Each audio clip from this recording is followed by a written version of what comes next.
I'd like to welcome our guests. From Berlin, we have Dr. Thomas Odenhiel, the academician and expert in energy and political analysis. We have Dr. Hashim Aql from Amman and Asharq, analyzer fellow in Oxford Research Center. Welcome with us.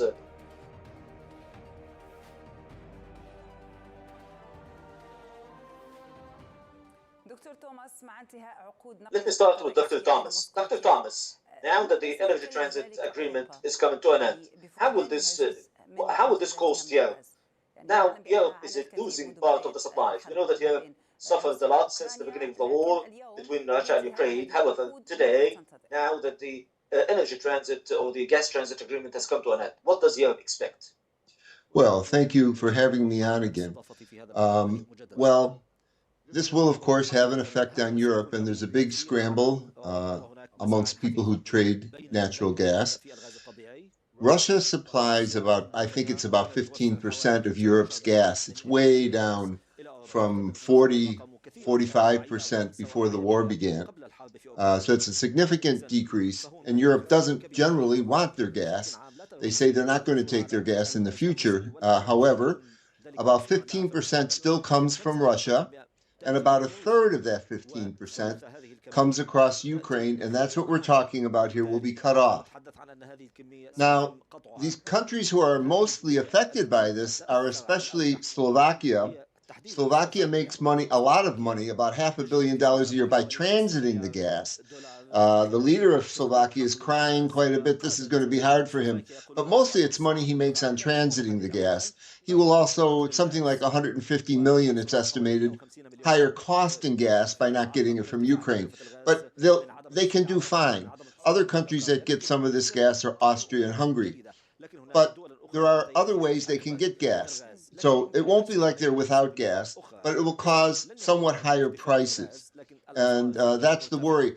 Now, in and of itself, that is not such a big deal. The problem is simultaneously, and we could talk about this in some more detail, simultaneously, Europe is, I would say, over-dependent on wind energy and somewhat on solar.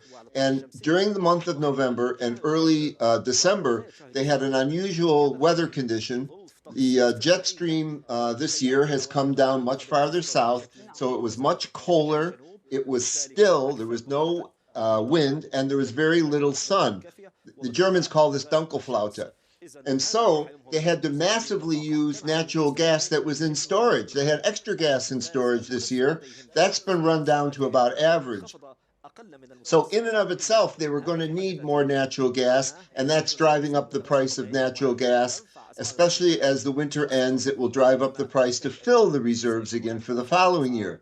So the two things happening at the same time, the loss of the Russian gas, which was expected for a long time, everybody had plenty of time to adapt to that, but it has some effect. And number two, this other thing, some bad decisions, I would say. Okay, of course. Dr. Hashim, Dr. Thomas believes that the natural gas, will not disappear, but the prices will go up. So, Dr. Hashim, now the Russian energy, the Russian oil and gas transit treaty does not seem to be possible to be renewed. It will not be renewed. Do you agree with Dr. Thomas that this is not a major problem, or maybe the Europeans will face a different reality? It is definite. 100%. It's a different situation. It will be a very difficult situation in Europe. The agreement will not be renewed because all conditions are not favorable for the renewal of this gas transit agreement. 5 European countries rely on Russian gas transit through Ukraine. These countries definitely will be affected. Not to mention that the problem that the EU problems have tried to benefit from, which is renewable energy, as Dr. Thomas pointed out, the weather conditions were really inclement, and not suitable for production of renewable energy. So it is quite well known that renewable energy is not a reliable energy, such as solar and wind, because it relies on weather conditions, and it may not be beneficial, it may not be reliable as much as we need. So this definitely pushes energy reserves down. So Europe today will have to go to other gas markets. This will create competition between Europe and Asian countries, and this will push prices even higher. this is a competition which is not in favor of Europe. Europe is suffering extensively. It used to receive very cheap energy from Russia. These outages. And this has already pushed the cost of industrial production in Europe by 25%. The cost has gone up significantly. And this has undermined and impaired European exports by which represent 38% of the total GDP and 70% of the total GDP in some countries. So all of these combined elements led to a recession in some countries. Economic growth rates have gone down in many European countries and are in the negative in some countries. So major pressure comes also from Trump administration, who is continuously pushing Europe to buy more oil and American gas from the US, which is very expensive for European industrial sector. So Europe is facing a double-edged problem in this case, and how to make up for the Russian energy. I'll get back to you with regards to alternatives, but let me go to Dr. Thomas about the issue of diversifying energy sources for Europe, relying from the gas pipeline from Turkey and liquefied gas from Turkey. Is it enough for the European countries, or maybe relying on other Arab countries such as Qatar and Algeria, which offered a lot to Europe in this case? What do you think, Dr. Thomas? Well, yes. Europe does need to import more natural gas.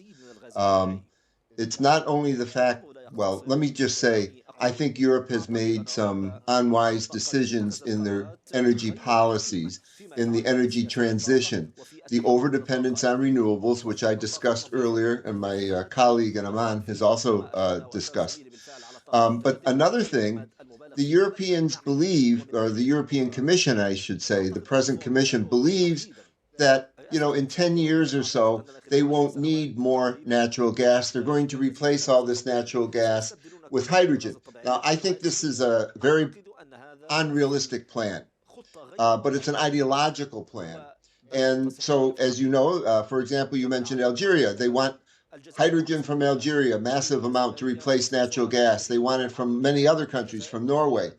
But there's no customers for this in Europe. It's not a realistic plan. The problem is they could sign new contracts and build new gas pipelines from Algeria, from Norway, and countries that are close by, and from Azerbaijan probably as well, across Turkey. But they don't want to sign more than 10-year contracts. And of course, countries won't build pipelines for 10 years. They need 20, 25-year contracts. So there's an ideological problem here. They have to get over this.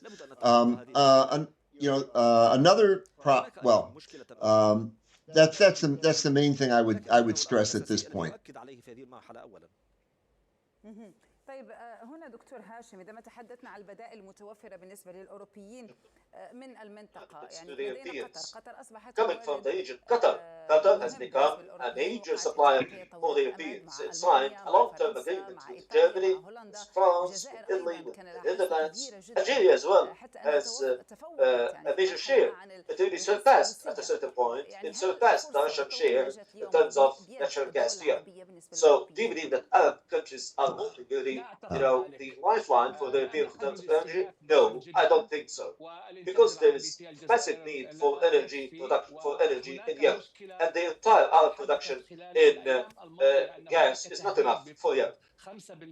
There are also more a potential of 5% taxes on Qatari gas.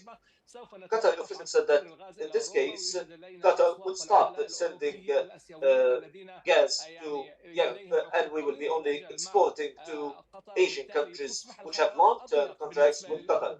So the European countries are running out of options if they continue to impose the 5% tax on Qatari gas. Another problem, renewable hopes that a number of countries will find new gas production facilities, but these have been undermined, and these countries have not the gas production projects have not come online yet. That is why the supply of natural gas in the global market are much less than expected. This has already added to the problems of the European Union. The suffering, the real suffering, will be in the winter of 2025 and 2026 for Europe. This winter may pass, even with a bit of difficulty, but in the next year and the following one, Europe will be facing a major problem. The Russian Ukrainian war led to all of these problems and led to a single winner, in this case, the United States. And many people have lost. At the top of the list, we see European countries and Russia, of course. Given that even Russia has been achieving some modest economic development despite high expenditure on defense, but we see a recession in Europe, actually. Thank you, Dr. Hashim, for all of this information. Thank you, Dr.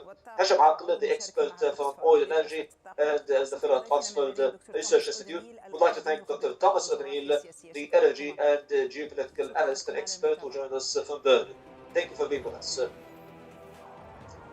Thank you. Thank you, Dr. Thomas. Good night. Thank you very much. Thank you for your interpreting. Thank you. Good night.